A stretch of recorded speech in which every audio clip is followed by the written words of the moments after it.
vətəndaşlar da bilsinlər. Bu məmurlar da bilsinlər. Məmurlar öz yerlərini bilsinlər.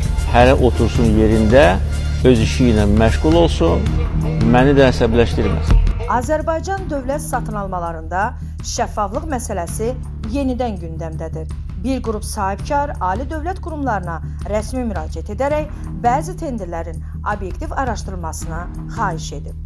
Müraciətdə o da bildirilir ki, Azərbaycan Dövlət Su Ehtiyatları Agentliyinin Regional Su Meliorasiya Xidmətinin elan etdiyi tenderlərdə iştirak edən bəzi şirkətlərin fəaliyyəti şübhə doğurur. Hallarda sahibkarlara qarşı ədalətsizlik göstərilir və onlardan nəsə əldə etmə cəhətləri göstərilir. Buna qətiyyən yol verilməz və sahibkarlara da üst deyirəm ki, əgər belə bir xoşa gəlməz hallar göstərirlər, dərhal reaksiya versinlər və bizə məlumat versinlər. Məlumatlara görə eyni şirkət 30-dan çox tenderdə qalib elan olunub. Halbuki məhdud resurslarla eyni vaxtda bu qədər iri layihənin icrası texniki və maliyyə baxımından mümkün deyil.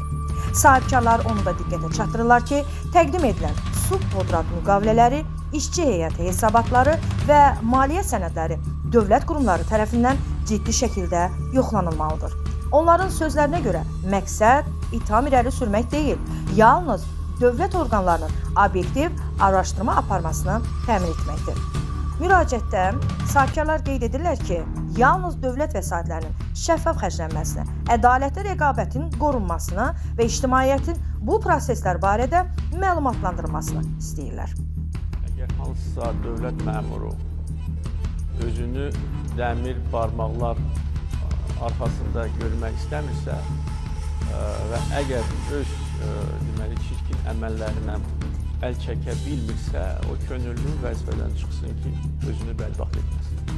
Əgər kimsə, bax, məni bu sözlərimdən sonra yenə də köhnə qayda ilə işləmək istəyəcəksə, kiməsə arxalanmaq istəyəcəksə, bilsin ki, bu alıb. Heç kimə güləş yox, bunu indi hamı bilir. Hər kəs bərabərdir. Heç bir toxunulmaz sahibkar da yoxdur, heç bir toxunulmaz məmur da yoxdur. Sahibkarlar ona da ümid edirlər ki, araşdırmalar nəticəsində faktlar təsdiqlənərsə, tenderlərin nəticələri ləğv ediləcək və məsul şəxslər barədə qanuni tədbirlər görüləcək.